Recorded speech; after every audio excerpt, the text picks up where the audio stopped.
Parental discretion is advised.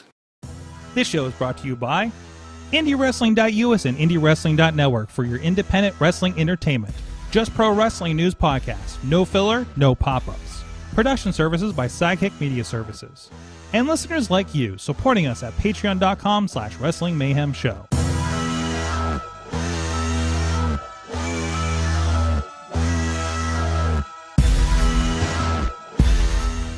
It is the Monday Mayhem Warriors. I'm Mike Sorg at Sorgatron on the Twitter here in the Sorgatron Media Studios in Pittsburgh, Pennsylvania. Just me and the dog hanging out. Oh, wait, who's on the line? It is one mainstream Matt from WrestlingInc.com. Hello. Sorgy, baby. How are you doing tonight, this lovely evening? How is the dog? The dog is fine. The dog is fine. He got stuck in a windowsill the other day when I came home from my Saturday out. He climbs up in the windowsill. And there's the when the couch is too close to it, sometimes it gets, moved up. He has that range. It's a 12 for those who don't know, if you don't follow my Twitter and Instagram. And he's on the windowsill, and he can't figure out how to turn around and get out because of the drape that's there. So I just come home, and there's a dog in my window, and I don't know how long he's been there. So, and I've been gone at this point probably for like 6 to 8 hours. So right, hoping like, he wasn't. Thank God that you're long. home. Yeah. He's just like, and he just like peeks his head out like hello, and I'm just like, do you need help? And there you go. So, yeah, it's how it is. I mean, your dog does weird things too. I mean, we were talking the other night, and your dog wouldn't let you sit down. No, he gets mad when I sit down. He barks at me because he wants to go outside. He barks at you when you sit down. And the funniest thing is, I'm sure your dog is not very fond of the rain. He doesn't care. More or less. Well, okay, my dog's like a cat. Yeah. So he hates the rain. But there's one thing he loves more. He loves to go with us in the car more than he hates the rain. So the other day we were having a just torrential downpour, like big drops. Mm-hmm. And we're hustling the kids out the door because we're going to the movies. Actually, we were going to the movies. So we're definitely not taking our dog with us. But he really wanted to go along with the boys, and he's like waiting at the door to go out there with them, to the point where I'm like, "You're dumb. You hate the rain." So I just put the leash on him just to let him go out the door, so he could see that it's raining, so it would discourage him and make him come back inside. Mm-hmm. And my dog gets out there on like the walkway. He's halfway down the walkway, standing in the rain, like it's. Name a rom-com. I can't think of anything right now. He's standing in the rain, staring at my boys getting in the car, hoping that they'll let him come with them, but they won't because he's got to come back in the house. I'm like, Gilbert, come back in this house right now. And by the time he comes back in, he is just full-on wet dog. Wet, sad dog. Wet, sad, alone dog, because then we left him in the house. See you later. So. Wow. Yeah. He loves the car. The car's his favorite. Yes. So. Yeah. Oh, mine loves it too. He seems to be actively depressed when he doesn't go on a car ride. And even at least we have the 3-block ride to bring him up to the studio. So, and now he's like completely passed out over there on a pillow. Anyways, this is the Monday Mayhem Warriors. Please check out everything at WrestlingMayhemShow.com. We are here live every Monday that we can after Raw goes off the air, just shortly after that, and we hang on, go over Raw if some of us watched it. I do not. I will state that now. I do not watch Raw for mental health reasons. But some people are relatively paid to do it on this show, and that includes Matt Carlin's. Gets to know what's going on. Because you are a journalist. This is for journalistic integrity. This isn't really journalism thing. This is more like reporting, documenting. Sure. I'm documenting the events of Raw, but I am being compensated for it. There you go. No one really watches Raw unless they're being paid to do it, or they have a podcast, or they have a recap. That's all that's left. The only people who watch Raw in its entirety are the people who are being paid to cover it for other people, so that the rest of the world doesn't have to watch it. That's the ecosystem we've created here on Monday nights. That's it. Yes, it's you're a right. self-feeding. It's a self-feeding masturbatory process. Yeah. Yeah. And there's a million podcasts, of which we are one of many. One of many. But by far the best. Yes, but one of the longest running, of course, as the Wrestling Mayhem Show. And, of course, if you want to support these endeavors and our mental health retreats to recover from this, you can support us at patreon.com/Wrestling Mayhem Show. I will disclose that none of that has gone towards Mad Mike's seeming excursion to Hawaii that he is still out on. Ronnie texted me and said, I think he's at the real Jurassic Park today. I had not had a chance to look at his pictures to confirm, but he did send us a note that he did visit the Maya Villa family restaurant, I guess. So, hopefully. Wow. I didn't know that was a thing.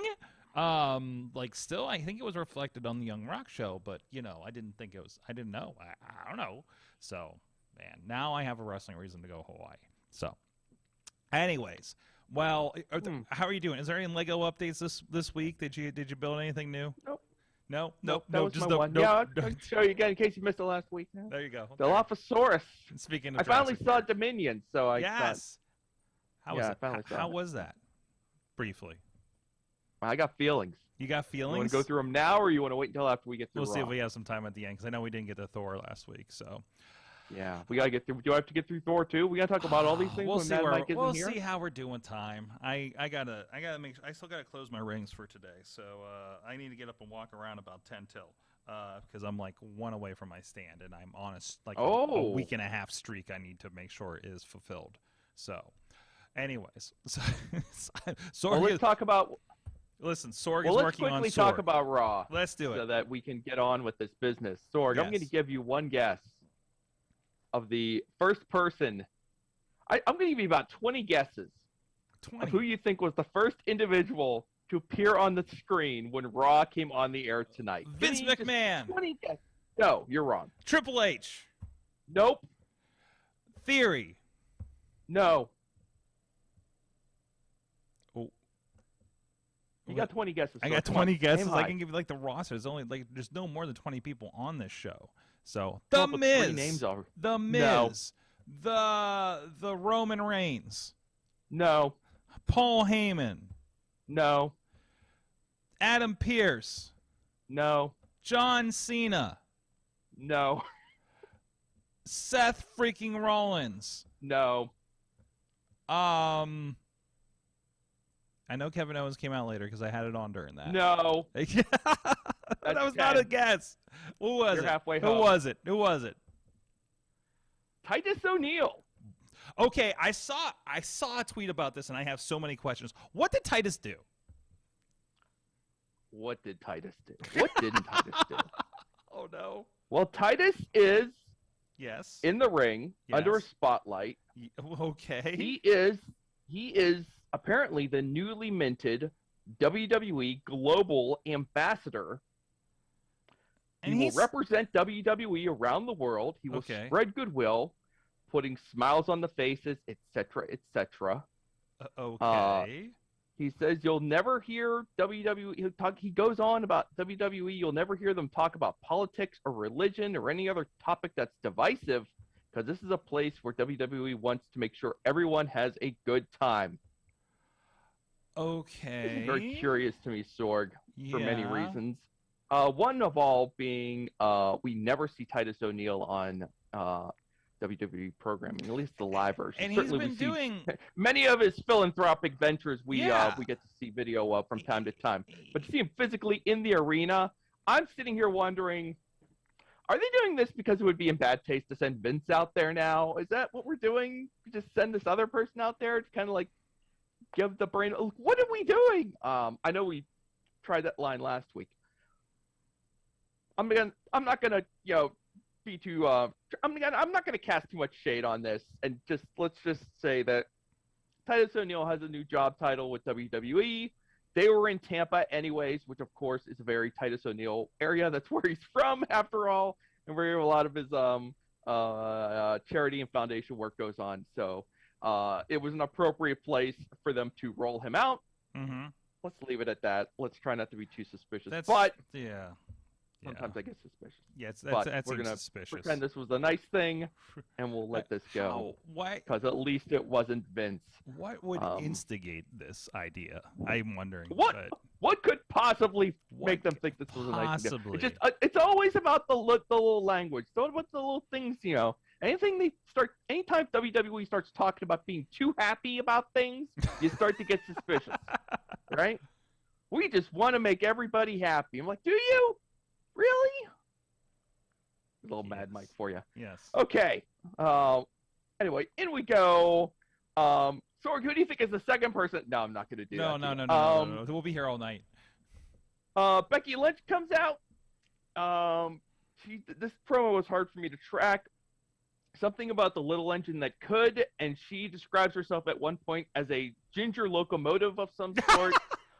She says she'll be the next Raw Women's a ginger locomotive. It was even better than that. This was not too bad. Ginger locomotive? No, never mind. That's in bad taste. Bad joke. Bad joke. She said it, she said it, so it's okay. Yeah. She says she gets the winner of tonight's title match. They will have to defend it against her at SummerSlam. So winner advances to meet her at SummerSlam. Bianca Belair comes out. They chatter back and forth for a little bit. Belair says she's going to kick Lynch's caboose back to Ireland.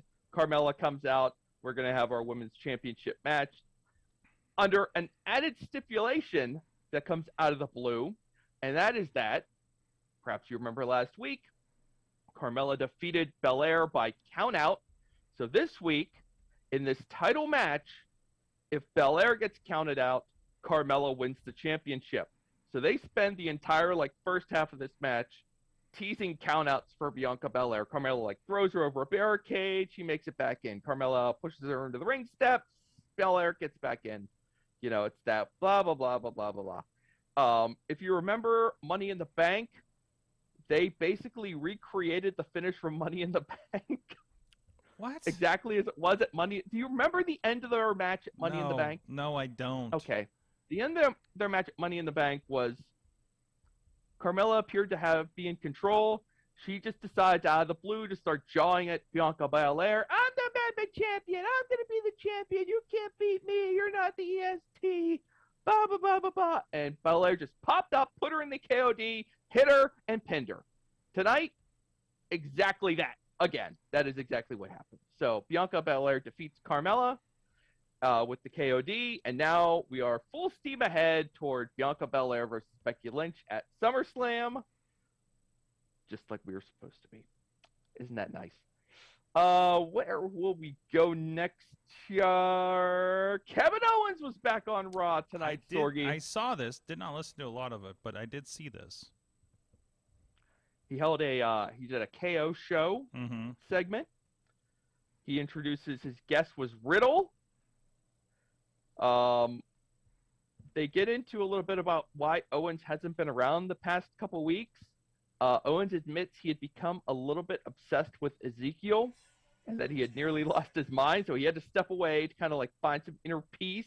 But he says he's feeling more calm and collected, and he no longer cares about Ezekiel or Elias or Elrod or whoever else is in his big, stupid family, Sorg.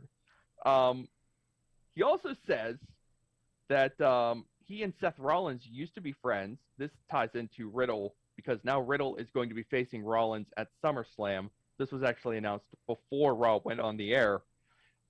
He talks to Riddle about how Riddle lost his pal Randy Orton, and then Owens teases us by saying, RK Bro was good, but Bro KO could be great. Mm-hmm. Sorg? Dude, I'm in. I mean, anything involving Owens immediately gets people excited. If anything would resell me on Riddle, it would be Kevin Owens. Okay, well, Riddle is too smart for this. He knows Kevin Owens is a lying French Canadian. I said that. I added that myself. Riddle didn't say that. No. So anyway, one thing gets to another. Riddle eventually gets up in Owens' face. They're starting to jaw at each other. Rollins' music plays, but just the burn it down part plays. Yeah, okay? That was weird. So they're in each other's face, and you hear burn it down, but there's no music. But Riddle, as you would, you're like, oh my God, here comes Seth Rollins. So Riddle kind of turns and he looks, and then nothing happens. There's no more music, and he turns back to Owens, and Owens is like, that wasn't me. So then he turns back, and then it does it again. Burn it down! And then the music actually plays, and this time Rollins does attack, out of the crowd or something. Hits the stomp on Riddle. Owens just evaporates. I don't know where he goes. Rollins hits the stomp again. He hits a pair of stomps. That's it. And that was I think that was the night for Riddle. That's too bad. Mm-hmm. Sorg, I know you're wondering, what's going on with the Judgment Day and their prospective new member, Dominic Mysterio. Is it happening Will yet? Dominic turn to the dark side? Do we have Diabolical Dominic yet? Teasy. All right. Damian Priest. All right. They are in. He is in the ring with Finn Balor. They make their entrance. Did I skip something here? Oh, we'll get to that later. Wait, what's this? Nah, that's just set up for later. Who cares? You don't care about a Seth Rollins backstage promo, do you? Nah, he comes along later. There's so much Seth Rollins on the first half of the show. Priest and Balor are in the ring. He says, Damian Priest is like, we went after Dominic Mysterio. We want him to join us. Priest guarantees Dominic will join them tonight, Sorg. Guarantees Dominic is going to join them tonight. They replay the clip of them beating up Edge because can't forget about that. Rey Mysterio comes out. We get Rey Mysterio versus Damian Priest, and Damian Priest wins. He beat Rey Mysterio with the Razor's Edge. I think he got a little outside interference help. Nope. Priest beat him clean as a sheet. That's 2 straight weeks of Rey Mysterio losing clean as a sheet. Sorg, they are celebrating his 20th anniversary in Madison Square Garden next week. What better way to heat up Rey Mysterio, to be the linchpin of your big Raw at Madison Square Garden next week, than by beating him flat with Balor and Priest in back-to-back weeks? I don't know. Makes sense to me. So after the bell, Priest and Balor are going to beat up on Rey some more. They get their chairs. They're going to do a little concerto thing, but Priest is like, wait, hold on a second. Hey, Dominic, you get in this ring right now, and you join the Judgment Day, or we're going to squash your dad's head with this steel chair. What's Dominic supposed to do, Sorg? Just stand there and let this happen? Of course. He crawls into the ring, and he's like, fine. You win. I'll join the Judgment Day. All right? He did it, Sorg. He joined the Judgment Day, right? Priest is like, no. He's like, that's not how it works. And they beat up Dominic anyways, and they kick him out of the ring.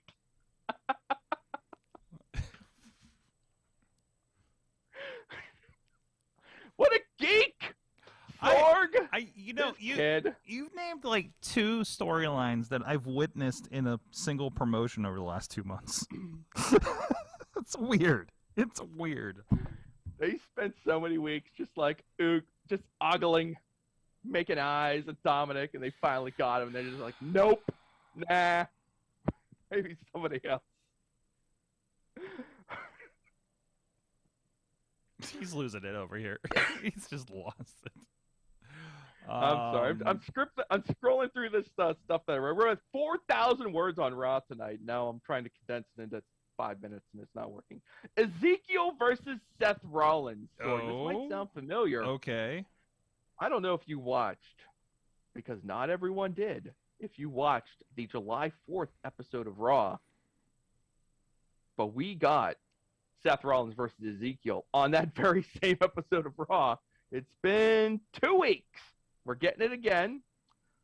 They had a nice, I'm going to be honest with you here, Sorg. They had a nice match.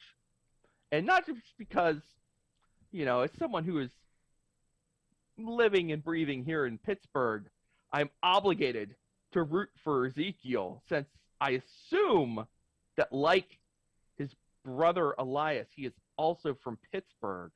He must be another hometown boy for us to root on.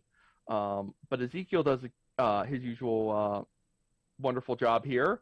And Seth Rollins wins anyways with the stomp. And that is the end of that. Where should we go next with this? Oh, okay, here we go. Amos versus Angelo Dawkins. You might remember they had a 6-man tag with involving R-Truth and like the Usos and Amos and the Prophets. And Angelo Dawkins ended up getting pinned in that match by Amos. So Amos and Angelo Dawkins are going to go one-on-one tonight. And we're going to find out, was this a fluke? Or is Amos really an unstoppable killing machine? He's an unstoppable killing machine. We'll get to that. But somehow the Prophets still managed to win these matches. First of all, What the hell? Angelo Dawkins beats Omos via disqualification. Here's how this works, okay? First of all, they start the match, and Montez Ford, loyal tag team partner that he is, starts doing everything he can to distract Omos so Dawkins can get some shots in. So first thing he does, he jumps up on the ring apron. You know, he kind of makes some noise. He hops down. He's reaching under the bottom rope, you know, like he's going to grab Omos's ankle, but he can't quite get him. He's just doing anything he can just to make a nuisance of himself so Dawkins can just get in a little bit of offense. And Dawkins gets in a little bit of a little bit, you know, little punches, you know, a little twisty splash in the corner. He hits that a couple times. And then Dawkins goes up against the ropes. MVP reaches in and picks Dawkins' ankle from under the ropes. Referee sees that, and he calls for the bell and the disqualification. Oh, jeez. Okay? Usos are at ringside, too, for all this. So everybody piles into the ring after this. And they're all, you know, making faces, probably fighting. Adam Pearce comes out. He's like, no, we can't have this. Let's not do this. MVP, you're in a suit. MVP, you're in a suit. So you will wrestle. You will team with Omos against the Street Profits right now. And they come back from the break, and they ring the bell, and Omos is a killing machine. MVP gets to get a couple classics in there. We got the ball and elbow tonight, Sorg. That's always fun, right? We enjoy seeing MVP play the hits. Do you enjoy seeing MVP play the hits? Yeah, I like MVP. I like MVP. You like watching MVP Yeah. working the ball and elbow? I love it. Let me find the end of this match. It gets pretty interesting. Okay. MVP runs into a punch by Dawkins. Both men are down. They crawl to their corners. Montez Ford tags in. Unstoppable Omos tags in. Ford catches Omos with a kick. Omos catches a crossbody, goes to press slam Ford. Ford lands on his feet, hits a few more kicks. Ford springboards, but lands right into a huge, like big Khali, great Khali chop from Omos. Dawkins breaks up the pin. MVP and Dawkins start to brawl. They go and they spill to the floor. Dawkins throws MVP into the Usos. The referee gets distracted by that. He's barking at the Usos and MVP at ringside. Dawkins gets back into the ring. Now it's him and Ford behind the referee's back against Omos. So the crowd's like, maybe they have a chance now. But they don't really take full advantage. Where I would have done double kick between the legs would have been my move. They go for the double super kick. They hit the double super kick. Omos is down. Montez Ford goes to the top rope. He hits the frog splash on Omos, right? The huge one, the big frog splash. You know what I mean? He gets a 1 count. Omos kicks out. There's a clip of it on Twitter. Poor Montez Ford the 1 is like, count. stop. Yep. You know? Yeah. Basically. Montez Ford goes back to the top rope. One of the Usos, I think it was Jey Uso, he pushes them off the top rope. Referee calls for the bell. Another disqualification win for the Profits tonight, Sorg. 2-0! They brawl, blah, blah, blah. Okay, this is fun, too. We go backstage. Sarah Schreiber says, please welcome my guest at this time. The camera pans over, and it's Veer, okay? And Sarah Schreiber looks at him as if, you're not my guest at this time, but you're here anyways. Veer is here. Veer looks at her, says nothing, glares at the camera, glares at Sarah Schreiber as pictured, and then just goes, boo! And she kind of is like, ah! You know, and then he's like, ha, ha, ha, ha, and he walks off. And then Sarah Schreiber goes, and then Sarah Schreiber's like, please welcome my actual guest at this time, The Miz! And The Miz walks in. And he talks about Logan Paul, but yeah. Wow. Yeah, they're big-time shoehorning of Veer into the show. Wow. But that's all right. We got to get some good stuff in here. Theory and AJ Styles. This is preceded by an extended... They love to do this now, Sorg. They take for goddamn ever to get to these matches now, Sorg. Okay. So Theory makes his entrance. He's about to face AJ Styles next, right? So we go to commercial break. We come back from the break. Theory's in the ring. Theory's got a microphone. Theory starts to talk. He talks about, this is not a bad promo. I think people were slagging on Theory on this promo. This promo is fine. He's getting whatted like crazy. The crowd is absolutely on the attack on him. They're whatting him. What? Theory's just eventually just kind of like going with it. I think he rolled with it pretty well. He didn't really like try to no sell. He's just like getting annoyed, and then he's like, "Will you just people just shut up?" You know, doing that kind of a thing. You know the deal, right? What am I gonna do? Yeah. I'm gonna get my title from Bobby Lashley at SummerSlam. I'm gonna cash in on Reigns or Lesnar. What the heck is up with Dolph Ziggler? I don't need another feud, but here we are. So, AJ Styles comes out. They're going with this thing about Theory says everyone in the locker room hates him because they're jealous of him because he's so young and good looking and successful and blah blah blah. Styles comes out and says they aren't jealous of him. They just think he's a big jackass. Very classic, you know, comeback right there. So they are going to have a match, but first Dolph Ziggler's music plays. And yes, Dolph Ziggler must make his entrance and sit at ringside to watch this match. Dolph Ziggler, Sorg, is once again in a suit. No tie this week, but he is in a suit. There he is. Sorg, rate Dolph Ziggler's fit, his drip. I'm trying to figure out what the pattern is on his shirt. Okay, a little understated, little floral design there. Yeah, a little something. He's in Florida. Seems reasonably appropriate. Okay.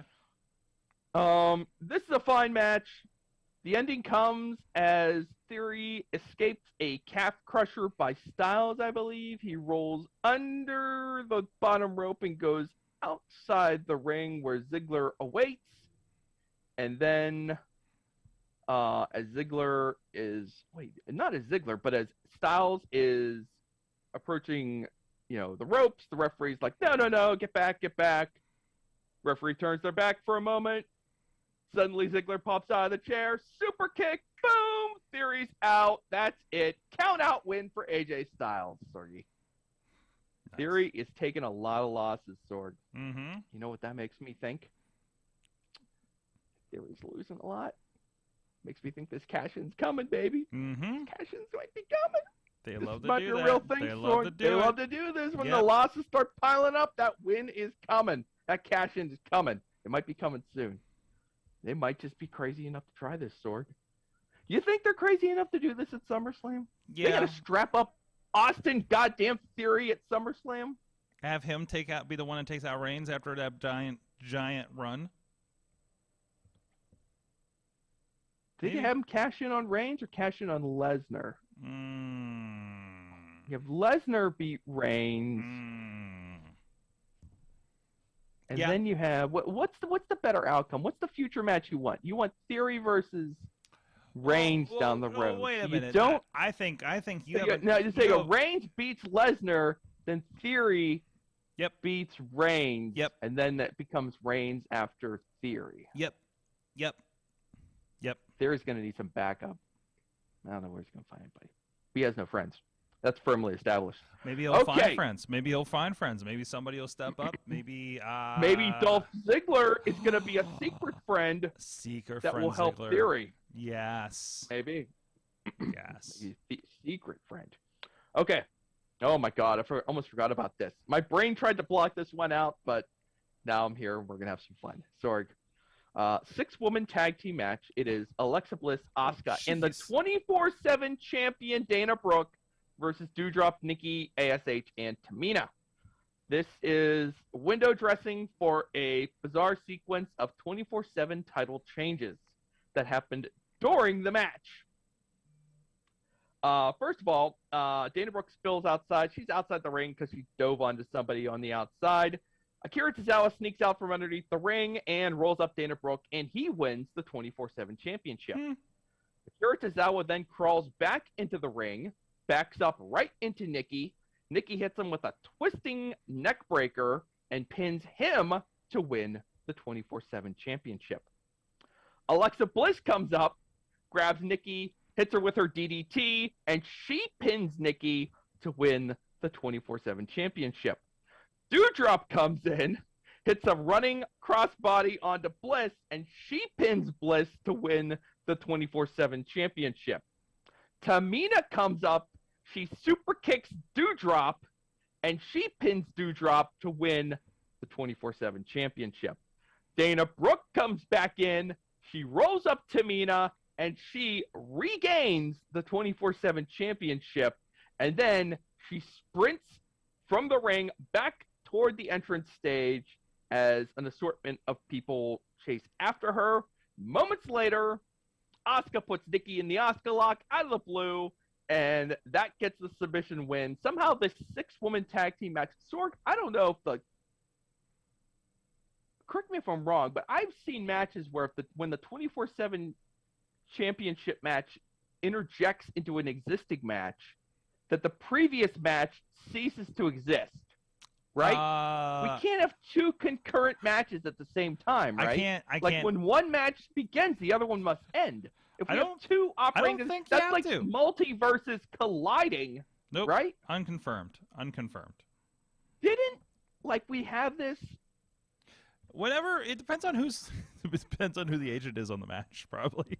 Yeah, whatever's convenient at the time. Yeah, right? exactly. Okay. Anyway, that's what happened. Next week on Raw, it is the Mysterios versus Finn Balor and Damian Priest as we celebrate the 20th anniversary of Rey Mysterio. 20th anniversary of what, you might ask, Rey Mysterio? I believe it's the 20th anniversary of his arrival in WWE. Not his 20th year in WWE, because there have been some gaps in there. And certainly not his 20th anniversary in professional wrestling, because he was around for a long time before he got to WWE. Right. 20 years of Rey. Right. 20 years since Rey arrived in WWE and had a banger of a match at SummerSlam against Kurt Angle. You remember that one, don't you, Sorg? Boy, yes. Yes. Go back and watch that one, kids. You want to stop something over like Rover in a split second. I don't think that was his debut, though. I think he debuted on SmackDown against Chavo, and then he did the SummerSlam match against Angle. But either way, that was definitely his first pay-per-view match in WWE. Yeah, and he has an opener against Angle that's unbelievable. Mm-hmm. So it's pretty awesome.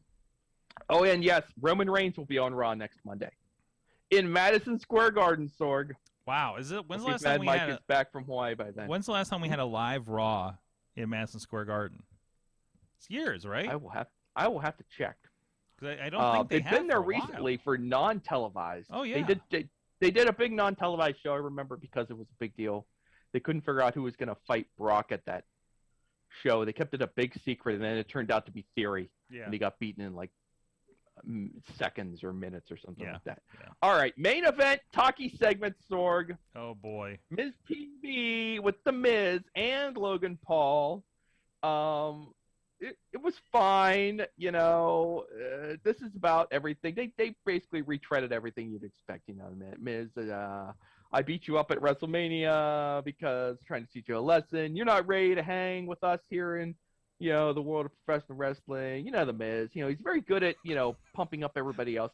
You may have 6 billion YouTube followers and have the most popular podcast on the internet, but you can't make it here in my world. You know, yeah, very good, Miz, you know, pumping you up so I can, you know, fight you later on. We got a brief interlude by wait, here we go. So eventually Logan Paul, Miz is refusing his challenge for the match at SummerSlam.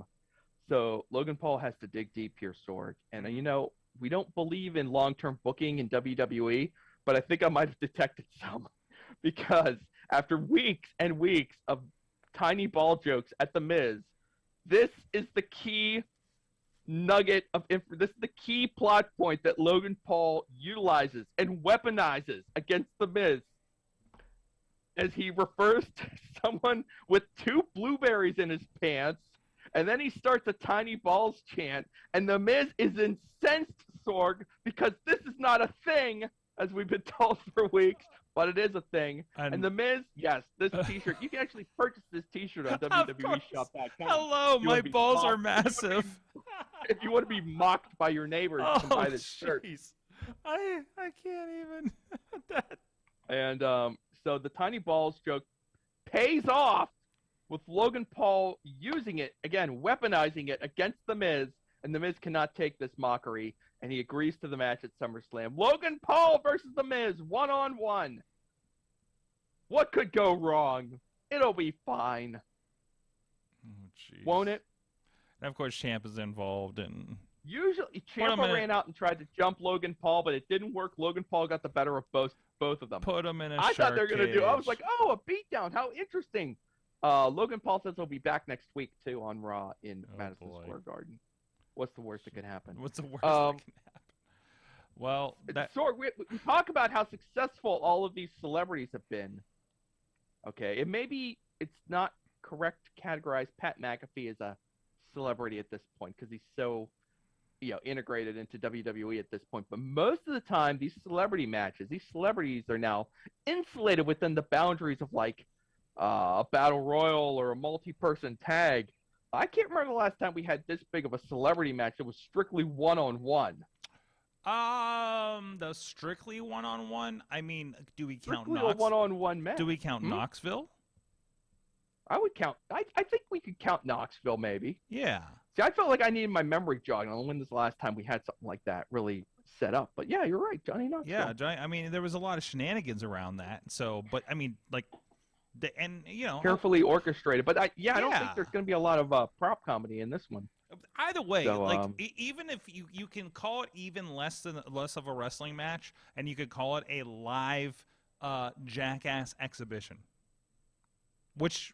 That's true. That's that was definitely what the Johnny Knoxville close enough to live professional wrestling for me. And seeing it live, it was fantastic. It was awesome. So, Bam Bam versus Lawrence Taylor is brought up. Dennis Rodman never had a one-on-one, but yeah, and I can't think of anybody else. Big Show versus Floyd Mayweather immediately comes to mind for me as a. But also any of those, like they were one-on-one. But there were a lot of shenanigans around to cover. You know what I mean? Like there was like. Yeah, you're right. There was a lot of shenanigans in that Mayweather match. Did Bad Bunny? No, Bad Bunny was in a tag match, and he was in the Rumble. He's never done a singles, correct? So. Yeah, Bad Bunny never did a singles. Okay. Bam Bam and LT was.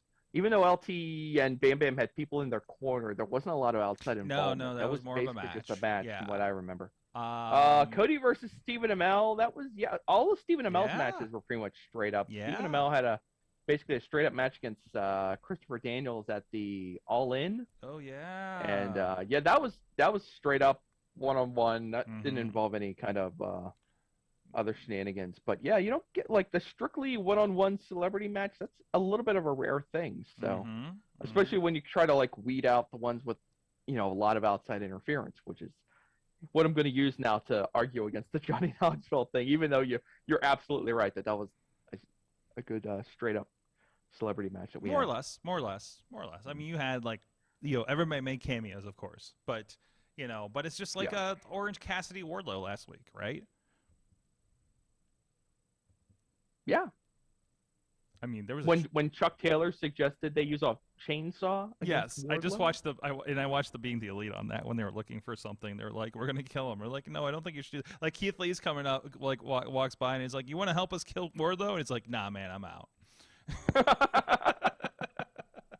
It's worthwhile. It's a really good BTE this week. I'm gonna have to check that one out. Yeah, it's worth it. It's worth it. Sorg, one quick news item before we bounce along to the next thing you're going to talk about. Ric Flair's last match was announced earlier this evening. Yeah. Did you hear about what this match is going to be now? It's going to be a tag team match. Tag team match. It is Ric Flair and Andrade against Jeff Jarrett and Jay Lethal. Sorg, Jeff Jarrett wins again. And he's gonna be there. He's refereeing the Street Profits and the Usos. Yeah. How? Jeff Jarrett, because Jeff, look into my eyes. Listen to the sound of my voice. Jeff Jarrett always wins. Sorg, can you believe that there was a moment in time, and it was not too long ago, you and I were reasonably close to being in the presence of this individual. Like we had a moment with him. Yeah, I think I shook his hand. I talked. Nice to meet you. I talked to him for a second. He was really nice. This man runs this business. Mm-hmm. He's running the whole game right now. Yeah. He's doing whatever he wants to do. He's got a big office job at WWE, and he's popping up everywhere. Mm-hmm. He was in GCW for like a minute. For a minute, just long enough to beat Effie, and then got out. Went over and walked away. Went over and walked away. That's how you do it, folks. Jeez. I'm sure he told her he'd be back for the next one. He was a guest referee for an NWA pay-per-view. I think he did Crockett Cup. Oh, he was the one who was there when I think when Cardona beat Aldis for the title. That was like a few months ago. Jeez. And then he got hired back at WWE. What's happening? Anyway. I know what's happening. And by the Jeff way, Jarrett is happening. This man's sword. This card is kind of fantastic too. It's got Impact representation, including title matches, AAA, MLW, and New Japan. Last I knew, they moved from the fairgrounds to a 10,000-seat arena for this show. So you're right. Hey, that's what works, I guess so. But anyways. I wonder how they're doing with the tickets on that. When was the wrestling tickets? They must be doing it. I mean, that they were. I mean, like, it sounds like they're going all in on this show, and it's pretty crazy. So sure, I don't know. I'll be busy in Iowa that weekend. I'm sorry to hear that. I don't even know if I'm gonna watch. I don't even know if I'm gonna have a chance to watch SummerSlam at this point. Unfortunately, but because I'm gonna be spending like 2 days trying to get to Iowa to do a gig. Oh well. Well, I guess I could watch it in the car while somebody else drives. I'd be like, hey, you take the wheel for the next 4 hours. No, just like put it on your radio. I'm sure you could create the images in your mind's eye while you're listening to just the audio only. SummerSlam Theater of the Mind. SummerSlam Theater of the Mind. Michael Cole's a veteran announcer. I'm sure he can paint the image in your mind of what's happening. Oh, jeez. All around you. Right. I don't see anything for. I'm skimming through here to see if WrestleTix has done any kind of an update on Ric Flair's last match, but it doesn't look like we're gonna get anything like that now. I don't know. It sounds like it's a pretty interesting endeavor, from what I've heard conversation and. Interesting. That's one way to put it. Medically disqualified is how others would put it. I have to what? You know what? There are older people wrestling out there, believe it or not, Sorg. I don't know. I'm glad it's not a one-on-one match. It would actually shout out our friend Mike Moran is actually, I think, providing tech and support for the production on that show. So it's going to be top notch. So much like what we did for the WrestleCon and the WrestleMania Weekend Collective events. So it's not it's going to be. It's going to be a good show. It's going to be a good show, and they're really the pay-per-view is $34.99 on Fight, and the roast is $70 on Fight. I know there's the roast is $70. That doesn't seem right. What is that like a package? You get a package. It's got to be a package. There was like a $250 package for like all the shows for the weekend or something. Like all the star cast, right? Probably, because this is a Conrad Fight joint production craziness situation. So I think isn't New Japan running a show out there during that weekend too? I'm unaware.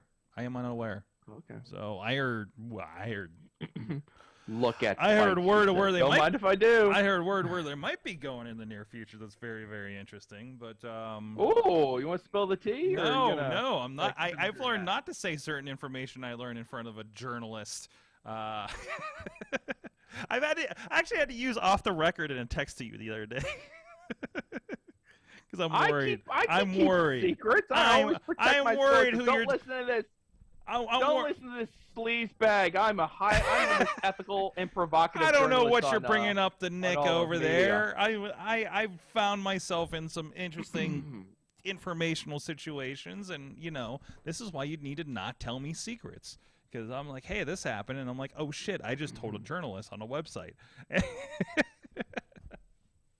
But oh well. I mean, growing pains. There it is. I just write what happens on the TV, and That's right. I'm That's very right. good at I'm very good at keeping secrets. That's right. The roast of Ric Flair individually is $16.99. Okay. 16? Okay. Early bird price. It's available until the 25th, and then it's $19.99. Get in early, Sorg. Oh, I have to update my app. The last match bundle with plaque.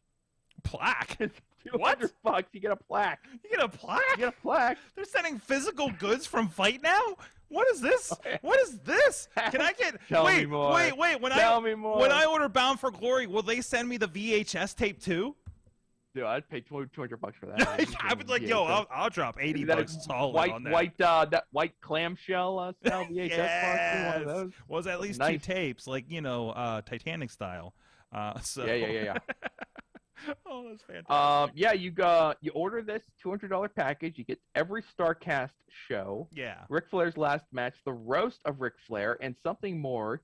You will have a piece from the event in your home because with this bundle, you receive exclusive ring-used canvas piece in a commemorative limited edition plaque. Try not to accidentally hit buy on this. $100. Man, the shill on this is out of sight, man. Oh man, they're so good. You know what? There's a point where you just gotta tip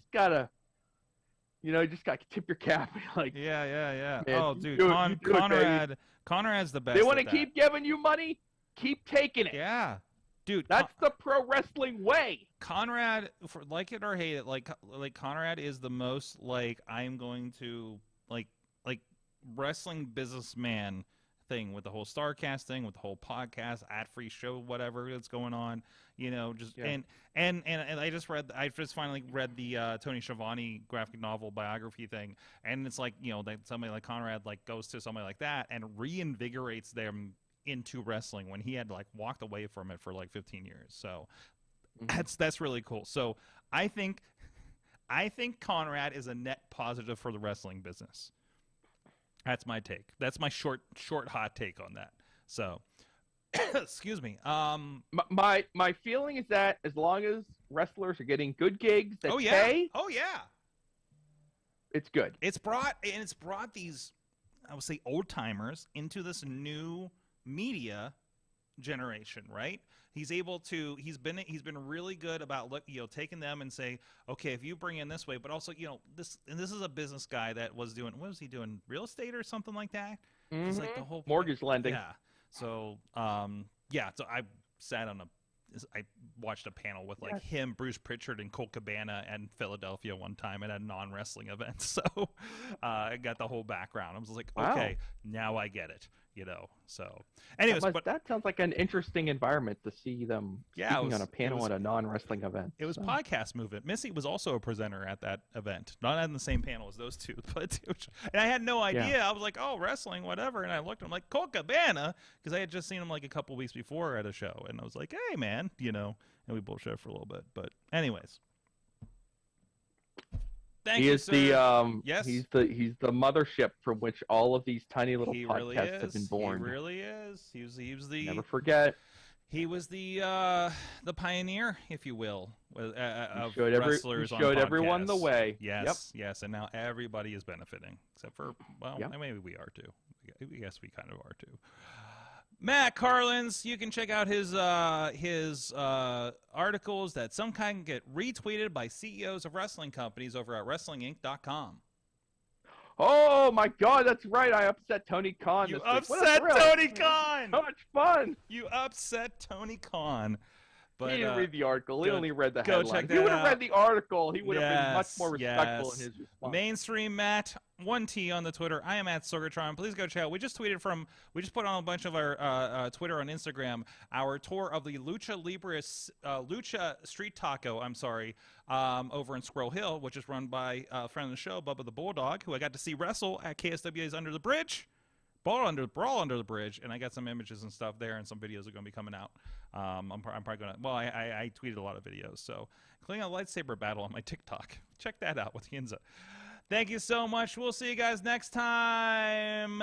Our guests tomorrow are going to be. Oh, I don't have the things. Are Steve Falcom with the wonderful color books that we showed off a little bit ago, and former NWA, was a United States North American champion, I think he was. Paul Atlas will be joining us on the show along with him. I got some good buddies, and it'll be good to be catching up with them because I haven't talked to Paul and Steve for so freaking long.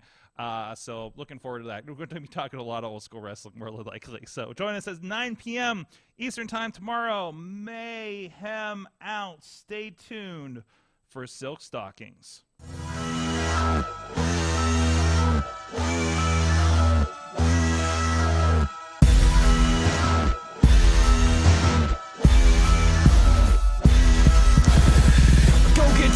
This show is a member of the Sorgatron Media Podcast Network. Find out more at sorgatronmedia.com.